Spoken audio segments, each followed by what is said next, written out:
একটা গর্তের মধ্যে আটকা পড়ে যায়। এ হাদিস জানা আছে না নাই? তুমুল ঝড় বৃষ্টি প্রাকৃতিক দুর্যোগ নেমে আসে, গর্তের মুখটা পাথর দিয়ে বন্ধ হয়ে যায়। তিনজন ভীত সন্ত্রস্ত যে এই মানে অভয় অরণ্যের মধ্যে আমাকে কেউ দেখতে পাচ্ছে না, আমাদের কেউ চেনেও না, জানেও না, চিৎকার মারলে আমাদের কণ্ঠস্বর পর্যন্ত তাদের মধ্যে যাবে না। আজকে আমরা বিপদে পড়ে গেছি, কিভাবে এখান থেকে রেহাই দিতে পারি? অনেক ডিটেল ঘটনা আছে, মুসনাদে আহমদে আরো লম্বা ঘটনা বর্ণনা আছে এই হাদিসের।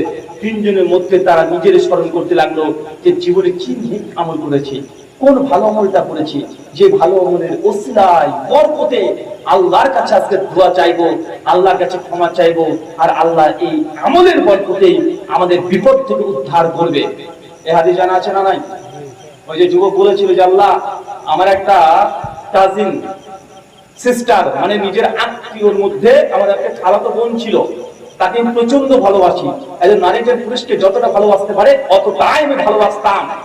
তার সঙ্গে আমি একদিন প্রস্তাব দিয়েছিলাম যে আমার সঙ্গে যে ফিজিক্যাল রিলেশনে আসে, শারীরিক সম্পর্কে লিপ্ত হয়, সে আমার সঙ্গে আসে না। কিছুদিন পর মেয়েটি অর্থের সংকট হয়, আমার কাছে আসে, 100 দিনার দিরহাম চাই। আমি বলেছিলাম সেই দিন, তোমাকে আমি 100 দিনার বা দিরহাম মানে টাকা দিতে পারি, তো আমাকে তোমাকে শারীরিক সম্পর্ক করতে দিতে হবে। এই তো ঘটনা। সেই দিন আমি যখন তার সঙ্গে শুয়েছিলাম, হাদিসের বর্ণনা, মেয়েটার 2 পায়ের মধ্যে সেটা 2 পা পর্যন্ত দিয়ে দিয়েছিল। সমস্যা মেয়েটি চিৎকার করে বলেছিল যে তুমি আল্লাহকে ভয় করো। যুবক বলছে সেই দিন আল্লাহ এই অবস্থা থেকে উঠে এসেছিলাম, ইন্নী আখাফুল্লাহ, নিশ্চয়ই আমি আমার রব আল্লাহ তোমাকে সেই দিন ভয় করেছিলাম। এই ভয় করে ওই গরম মুহূর্ত করে ত্যাগ করে দিয়েছি। আল্লাহ, তুমি যদি আমার এই আমলে সন্তুষ্ট হয়ে যাও, যে খুশি হয়ে যাও, আল্লাহ আজকে আমরা বিপদে, আমাদেরকে উদ্ধার করো। হাদিস বলছে 3 ভাগের একটা অংশ সঙ্গে খুলে গিয়েছিল। এটা কি নেক আমল একটা হাতিয়ার ভূমিকা, বিপদ থেকে রক্ষা করতে পারে। তার জন্য নেক মজলিস, পরেজগার ব্যক্তির সঙ্গে ওঠা বসা করা। যদি ইমানের টেস্ট পেতে চান, যদি পাপ থেকে বাঁচতে চান, মায়েরা যারা গীবত করছে তাদের সঙ্গে উঠা বসা যাবে না, কোনো কাজ নেই। 1টা-1.5টার মধ্যে রান্না বান্না হয়ে গেছে, কোনো কাজ নেই, পাশে বাড়িতে চলে গেছে, গিয়ে বলছে বুবু আয় তো চুল বেছে দিই। এখন চুল বাঁচতে শুরু করে দিয়েছে, তেল দিতে শুরু করেছে, আর যত রকমের মানে গোটা এলাকার গল্প শুরু করে দিয়েছে। আছে না নাই কথা বলে? এর বাড়িতে কি আসলো, ওর বাড়িতে কি হলো, একদম কথা লাগানো ভাঙানো সব চলছে। আছে না নাই? আছে। আর পাড়াতে কিছু নানিরা আছে, কিছু দাদিরা আছে, দেখবেন ওরা যদি পাড়াতে থাকে, আমরা বলি সেই পাড়াতে সিসি ক্যামেরা লাগবে না। কিছু নানি দাদিরা আছে না, মানে কার বাড়িতে কি আসছে ও বেড়া ফাঁক করে হলো 100 ঢুকে দিয়ে ও দেখবে কার বাড়িতে কি আসলো কি গেল। মানে এরকম কিছু দাদি নানিরা আছে, মানে ওরা যদি থাকে গ্রামে তাহলে চিন্তা করবেন না যে সিসি ক্যামেরা প্রয়োজনই নেই, সব মুখস্থ। কার বাড়িতে কি রান্না হচ্ছে ও এসে বলে দিবে, ওর বাড়িতে আজকে এই রান্না হয়েছে, ওর স্বামী আজকে মাংস এনেছে, ওর জামাই আজকে এই এনেছে, 15 কেজি মাংস নিয়ে এসেছে। ভাই এরকম আছে না নাই কথা বলেন? অনাথ। তাই আপনাদের কাছে অনুরোধ, যদি গুনাহ থেকে বাঁচতে চান, তাই যে মজলিস যাদের সঙ্গে উঠা বসা করবেন, লেনদেন করবেন, টাইম পাস করবেন, নেককার ফরজগার ব্যক্তি ছাড়া যেন না হয়। যখন নেককার ব্যক্তির সঙ্গে চলাচল করবেন, অটোমেটিক নেককার ব্যক্তির গুণাবলী আপনার মধ্যে প্রবেশ করবে। দেখছেন কেউ বেশি বেশি জিকির আজকার করে, জিকির আজকার মানে কথায় কথায় সুবহানাল্লাহ, মাশাআল্লাহ, আলহামদুলিল্লাহ, আস্তাগফিরুল্লাহ, মানে কথায় কথায় আপনি তার সঙ্গে 1 মাস উঠা করেন, অটোমেটিক আপনার ভেতরেও এই জিকির আজকার এগুলো চলে আসছে অটোমেটিক। যদি দেখেন যে আপনার বন্ধু ও সবসময় জামাতে নামাজ পড়ে, জামাত মিস করে না, এমন ব্যক্তির সঙ্গে বন্ধুত্ব করেন, অটোমেটিক দেখবেন তার সঙ্গে থেকে আপনাকেও জামাত আকর্ষণ করছে। মানে বারবার জামাত যখন আজান হয়ে যাচ্ছে, মানে আপনাকে জামাত ধরতেই হবে, টেন্ডেন্সি তৈরি হয়ে যাবে। যদি দেখেন আপনার বন্ধু বেশি কোরআন পড়ে, তার সঙ্গে বন্ধুত্ব করেন, কোরআন আপনাকে টানছে, চুম্বকের মতো টানবে। তাই যদি পাপ থেকে বাঁচতে চান, তাহলে বন্ধু নির্বাচন যেমন গুরুত্বপূর্ণ, নেককার পরেজগার ব্যক্তিদের সঙ্গে চলাচল উঠা বসা এটাও গুরুত্বপূর্ণ। কয়টা কথা বলেছি আপনাকে, তোরা বলেন কয়টা বলেছি? মনে আছে? 3টা। কয়টা? 3টা। 1, শয়তানকে চিনতে হবে। 2, বন্ধু নির্বাচন, স্ত্রী স্বামী স্ত্রী নির্বাচন বিয়ের আগে। আর 3 নম্বর, যাদের সঙ্গে উঠা বসা করছে তাদের নিকার পরিষ্কার হয়। কোন পাপিষ্ট ভাসে চোর ডাকাত অত্যাচারী জালেম এদের সঙ্গে উঠা বসা করবেন না। যদি চলাচল করেন তাহলে আপনাকেও তার দলে আস্তে আস্তে টানতে শুরু করে দিবে। লোহার সঙ্গে চুম্বকের সঙ্গে লোহা যদি থাকে, মাঝে লোহা যখন টানে না, ওর মধ্যে একটা ম্যাগনেট তৈরি হয়ে যায় না, তো মানুষ আপনাকে অস্ত্র দিয়ে হয় তার দলে আপনাকে টানবে, অথবা আপনি তার দলে চলে যাবেন, অথবা তাকে আপনি আপনার দলে টেনে নেবেন। এটা হচ্ছে মানুষের ফিতরাত, মানুষের সাইকোলজি। চতুর্থ বিষয়, যদি গোনা থেকে পাপ থেকে বাঁচতে চান, মনে রাখবেন পাপ যদি হয়ে যায়, পাপ হবে এটা নিশ্চিত, কিন্তু পাপ হয়ে গেলে এই পাপ প্রচার করা যাবে না। কি করা যাবে না? কথা বলেন। পাপ হলে কি হবে না? বলা যাবে না। মানুষকে যে বলে বেড়াবেন এটা যাবে না। সহিহ বুখারী 6069 নম্বর হাদিস, আল্লাহ নবী বলেছেন, প্রত্যেক আমার এই উম্মতের যারা আছে আমি তাদেরকে ক্ষমা করব, কিন্তু ওই ব্যক্তিকে ক্ষমা করব না যে ব্যক্তি গুনাহ করে মানুষের কাছে প্রচার করে বেড়ায়। আছে না? এই তো আপনি বলছেন, গিরে তোর কয়টা গার্লফ্রেন্ড? তোমার 4টে ছিল, এই বছর আর একটা হয়েছে, 5টা হয়েছে। পাপ করে আপনি প্রচার করেন না? পাপ করে প্রচার করছেন, গুনাহ করছেন, আবার মোবাইল স্ক্রিনশট থেকে ধরে রেখেছেন, মেয়েটার সঙ্গে ইমোতে বা ভিডিও কল কথা বলেছেন, আবার স্ক্রিন রেকর্ড করে রেখে দিয়েছেন।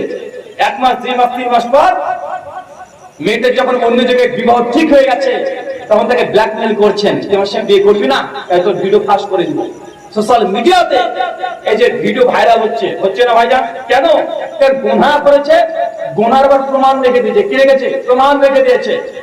আল্লাহ নবী বলছেন, সহিহ বুখারী 6071 নম্বর হাদিস, কিয়ামতের মাঠে আল্লাহ সুবহানাহু ওয়া তাআলা যখন সমস্ত উম্মতরা থাকবে, কিছু সংখ্যক মানুষকে আল্লাহ সুবহানাহু ওয়া তাআলা তার চাদর দিয়ে আল্লাহ আলাদা করে দিবেন, ঘিরে দিবেন।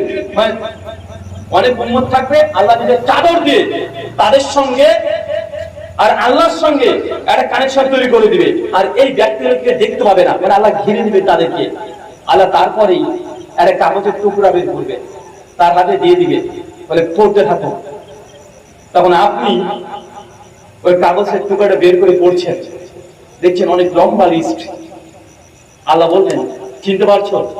আপনি বলবেন তখন, জি আল্লাহ আমি চিনতে পারছি। কি এগুলো? আল্লাহ এগুলো গুনাহ। কার গুনাহ? আল্লাহ এগুলো আমার গুনাহ। ফেরেশতা ভুল করেনি তো? না, আল্লাহ ভুল করেনি, এটা আমারই গুনাহ, আমার পাপ। আল্লাহ তখন বলবেন যে, বান্দা তুমি এই গুনাহগুলো দুনিয়াতে করেছিলে, কিন্তু এই গুনাহগুলোকে তুমি দুনিয়ার মানুষের কাছে প্রকাশ করোনি, তাই আমি আল্লাহ এই গুনাহগুলোকে দুনিয়াতে প্রকাশ করিনি। যাও, আজকে এই গুনার কোনো বিচারই হবে না।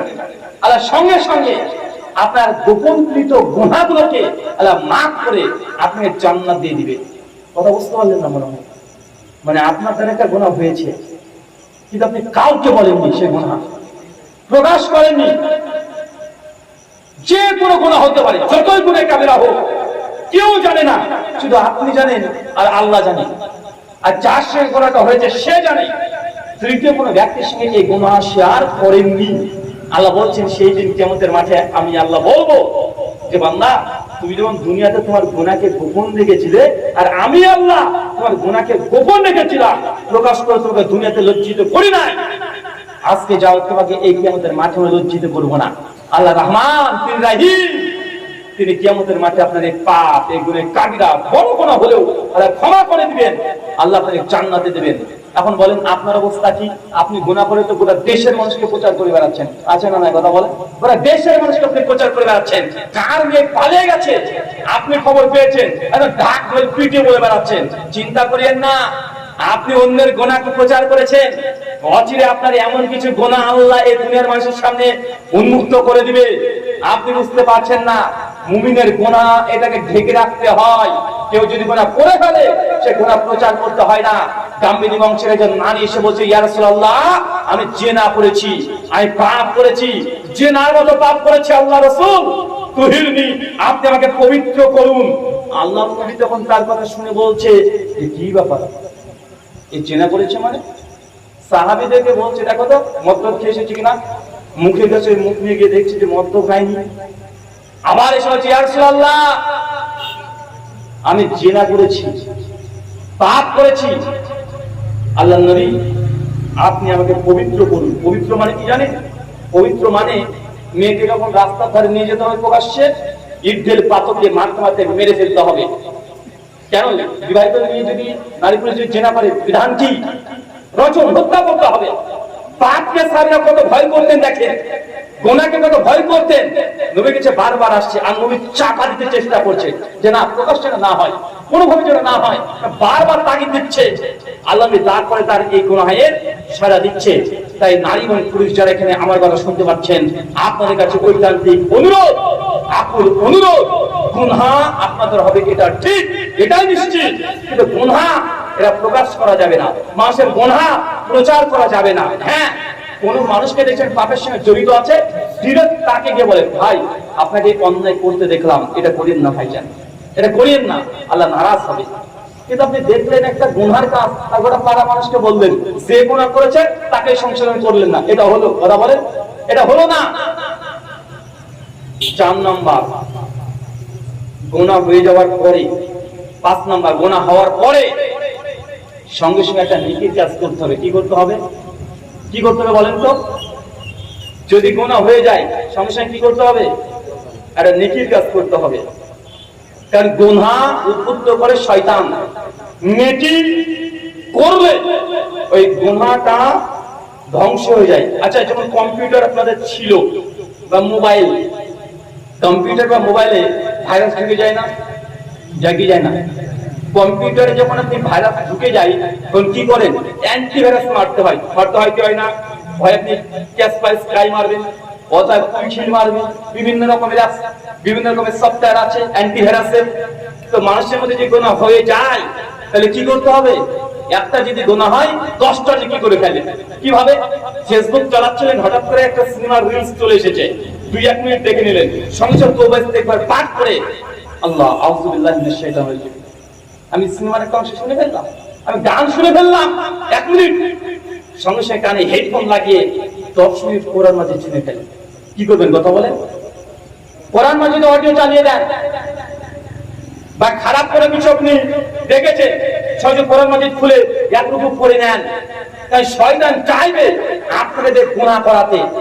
আর যখনই গুনাহ করার পরে যদি তওবা করার সঙ্গে সঙ্গে তারপরে 10টা নেকির কাজ করে ফেলেন, অটোমেটিক দেখবেন শয়তান আপনার কাছে আসবে না। কেন?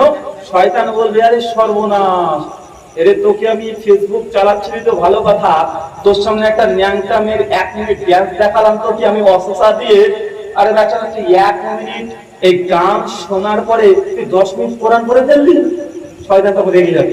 কি করবে বলেন তো? এরকম সঙ্গে পড়া যাবে না। একে 1 মিনিট যদি আমি গান শোনাই, 10 মিনিট কোরআন শুনি, একে যদি 1 মিনিট সিনেমা দেখাই, এই 20 মিনিট ধরে এই কোরআন মাজিদ পড়তে শুরু করে দেয়, একে যদি একটা পাপের কাজ করি ও 2 রাকাত নামাজ পড়তে শুরু করে দেয়, একে যদি আমি কোনো অন্যায় কাজ করতে করে দিই, সঙ্গে সঙ্গে এই ব্যক্তি ডান্স করতে শুরু করে দিয়েছে, শয়তান তখন বলবে বাপরে বাপ, এর কাছে থাকা যাবে না। কেন? আরে ওকে একটা যদি গুনাহ করায় বেটা 10টা নেকি করে ফেলে, মানে আমার কারণে নেকি করছে। কি করছে কথা বলে? মানে শয়তানকে চিনতে হবে। শয়তানের কৌশল খুব সূক্ষ্ম, খুবই সূক্ষ্ম। শয়তান কি করে জানেন? শয়তান প্রথমে আপনাকে একটা ছোট্ট গুনাহ করাবে। কি গুনাহ করাবে? ছোট্ট গুনাহ করিয়ে ওই গুনাহটা আপনার সামনে তুলবে এইভাবে, যে বলবে কিরে পাপিষ্ঠ বান্দা, তুই তো আজকে ওই মেয়েদের সঙ্গে চ্যাটে কথা বললি, তুই নামাজ পড়তে যাচ্ছিস, তো লজ্জা লাগে না? তুই নামাজ কবুল হবে? এই তুই তো নামাজই পড়িস না, তো জাকাত কিসের রে? মানে শয়তান কি করে বলেন তো? আপনার একটা পাপকে সামনে রাখবে, তুই নামাজে দাঁড়িয়ে রেখেছিস আর মেয়েদের সঙ্গে তুই গল্প করলি, তো নামাজে কোনো মূল্য আছে? নামাজ পড়ে কি হবে? তো দাঁড়িয়ে রেখে কি হবে?